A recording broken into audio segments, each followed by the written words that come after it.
एक महत्वपूर्ण घटना घटती है 22 अप्रैल 2025 को। उस दिन कश्मीर के पहलगाम में कुछ सैलानी वहाँ पे अपने परिवार के साथ घूमने के लिए आए थे, आनंद ले रहे थे और उसी दौरान कुछ आतंकवादी वहाँ पे घुसते हैं और अंधाधुंध गोलियां चलाने लगते हैं, जिसमें 26 से 28 लोगों के हताहत होने की खबर आती है। उसके बाद भारतीय सेना ने एक ऑपरेशन सिंदूर के तौर पर सर्जिकल स्ट्राइक की। उसी के बारे में हम लोग विस्तृत विश्लेषण करेंगे।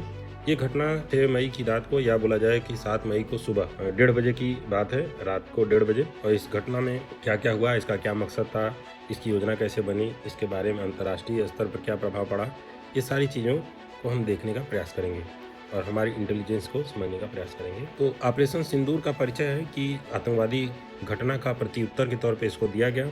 इसका उद्देश्य केवल आतंकवादियों को सबक सिखाना था। इससे पहले भी हम लोगों ने इसके पीछे वाले वीडियो में देखा है कि ऑपरेशन मेघदूत चलाया गया था, जो कि सियाचिन ग्लेशियर पर था, और ब्लैक थंडर जैसी घटनाएं थी।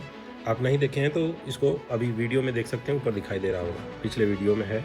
इसको कार्यान्वयन करने की प्रमुख जो चरण था, इंटेलिजेंस यानी जानकारियों को जुटाना।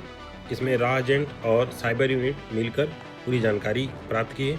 फिर उसके बाद इसकी तैयारी की गई, जिसमें जेट मिसाइल और राफेल का इस्तेमाल किया गया हमारे देश द्वारा। मॉक ड्रिल जैसी प्रैक्टिस की गई। क्रियान्वयन रात के समय एकदम सटीक और सही जानकारी के साथ हमारे मिसाइलों द्वारा इस पर हमला किया गया और उनके ठिकानों को नुकसान पहुंचाया गया, ध्वस्त किया गया। इसके बदले में पाकिस्तानी प्रतिक्रिया भी आई। इस पर आधिकारिक बयान आया कि उनकी बेस पर कोई हमला नहीं हुआ, कोई तबाही नहीं हुई, और हमारे जो सैटेलाइट हैं उनके द्वारा इसके विपरीत दिखाया गया, जारी किया गया कुछ पिक्चर्स, जिससे पता चलता है कि उनके ठिकानों को ध्वस्त किया गया है। इसमें पाकिस्तान की तरफ से प्रतिक्रिया एक और आती है कि संयुक्त राष्ट्र संघ में जाकर आरोप लगाया कि भारत प्रॉक्सी वार कर रहा है, छिपकर वार कर रहा है। तो ये सारी पाकिस्तान की तरफ से प्रतिक्रिया आई।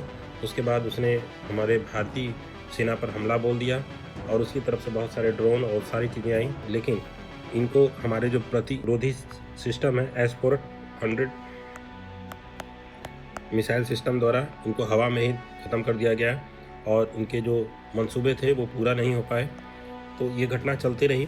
इसमें अमेरिका बोला कि आप लोग शांति बनाए रखें, चीन ने बोला कि आप लोग डायलॉग एक दूसरे से समझौता करके इसको शांत करने का, क्योंकि दोनों देश परमाणु संपन्न देश हैं। अगर हमला होता है तो पड़ोसियों तक इसका असर देखने को मिलेगा, और रूस भी इस मामले में चुप्पी साधे रहा। ऑपरेशन सिंदूर से प्रमुख सबक के तौर पर हम लोग देख सकते हैं कि हमारे देश की सेना इतनी महत्वपूर्ण सक्षम है, एकदम सटीक पिन पॉइंट हमला कर सकती है, और कूटनीतिक समर्थन के तौर पे हमने केवल आतंकवादियों को नुकसान पहुंचाया, वहां के सिविलियन नागरिकों को कोई भी हताहत नहीं किया।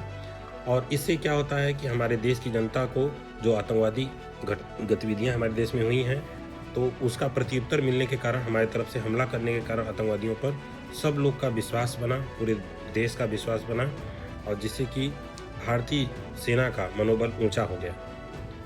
अंतिम विचार के तौर पे हम लोग देख सकते हैं कि कॉल टू एक्शन कहते हैं कि इसने हमारे वर्तमान जो युद्ध की पद्धतियां हैं वो धीरे धीरे बदलती जा रही हैं, जिसमें इंटेलिजेंस और सही तकनीक का मेल होना बहुत महत्वपूर्ण है।